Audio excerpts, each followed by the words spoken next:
আসসালামু আলাইকুম, সবাই কেমন আছেন? আশা করছি ভালো আছেন। আজকে আমাদের বাড়িতে বিয়ে, তো বিয়ে মানে হলুদের সন্ধ্যা আজকে। তো দেখেন বাড়িটা কত সুন্দর করে সাজানো হইছে। অনেক বেশি সুন্দর লাগতেছে, তাই না? আসলে এইরকম বাড়ি সাজানো দেখলে কিন্তু আমার ভীষণ ভালো লাগে।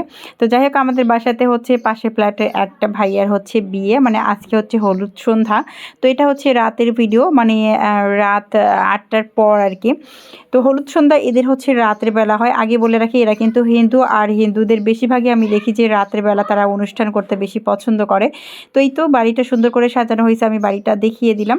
তো তারপরেই তো আমি হচ্ছে ওদেরকে নিয়ে একটু নিচে নামছিলাম ওদেরকে দেখানোর জন্য। আর যেহেতু আমাদের মানে ফ্ল্যাটের সবাই মিলে এই অনুষ্ঠানটা হচ্ছে করতেছে, মানে শুধুমাত্র ফ্ল্যাটের এবং বরের আত্মীয় স্বজন, বাহিরের আর কেউ থাকবে না, যার কারণে কিন্তু আমরাই আমাদেরকেই মজা করতে হবে, সব কিছু করতে হবে। তো তারপর আমি ওদেরকে বাসায় এনে আরাবিকে সুন্দর করে শাড়ি পরে দিয়েছি, চুড়ি পরে দিয়েছি। সে তো মহা খুশি সাজগোজ করে। আমার ময়না পাখিটা কিন্তু অনেক বেশি খুশি শাড়ি পরে। তো আমি বলতেছিলাম একটু ছবি টবি তুলি, কিন্তু সে হচ্ছে কোনোভাবেই তার ভাইয়ের সাথে ছবি ভিডিও করবে না। মানে দেখেন কত দূরে গিয়ে বসছে আর ফলতেছে কীরকম। মানে সে শাড়ি পরতে অনেক বেশি পছন্দ করে, কিন্তু শাড়ি পরে থাকতে অতটা বেশি পছন্দ করে না। আর যেহেতু ছোট বাচ্চা, আর এই অনুষ্ঠানটা হচ্ছে 11টার পর ওরা শুরু করবে, তো আমি আগে ভাগে এসে তার একটি ছবি ভিডিও করতেছিলাম, কেননা পরবর্তীতে আমার বাচ্চাটা ঘুমিয়ে যাবে, সারাদিন ঘুমায় নাই। তো এই তো আমি হচ্ছে তাকে একটু বসায় রেখে কত সুন্দর করে সে বসিয়েছিল আর হাসা ঠাট্টা করতেছিল। ও আবার মানুষ দেখে ভীষণ ভয় পায়, একা একা থাকতে ভীষণ পছন্দ করে।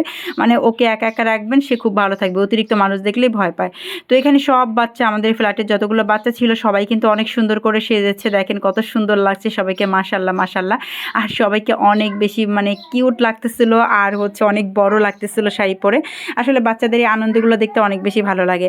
তো তারপর কিন্তু বর চলে আসছে, এই যে লাল পাঞ্জাবি পরা যে ভাইয়াটাকে দেখতে পাচ্ছেন, এটাই কিন্তু বর। আর আমি আবারও বলছি, ভাইয়ারা কিন্তু হিন্দু।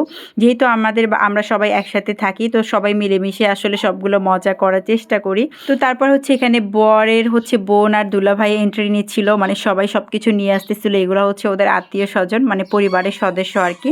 পরিবারের সদস্য আর আমরাই ছিলাম, আর বাইরের কেউ ছিল না আসলে।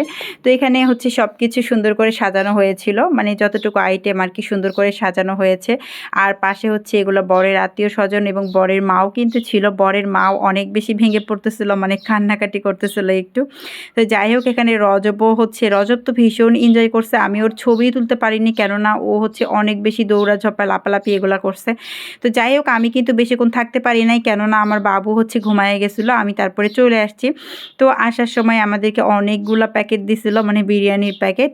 আর এগুলো কিন্তু পানসি থেকে, মানে এখানে আমাকে 5 প্যাকেট দিছিল, আগে ভাগেই আমার বর 1 প্যাকেট খেয়ে ফেলছে।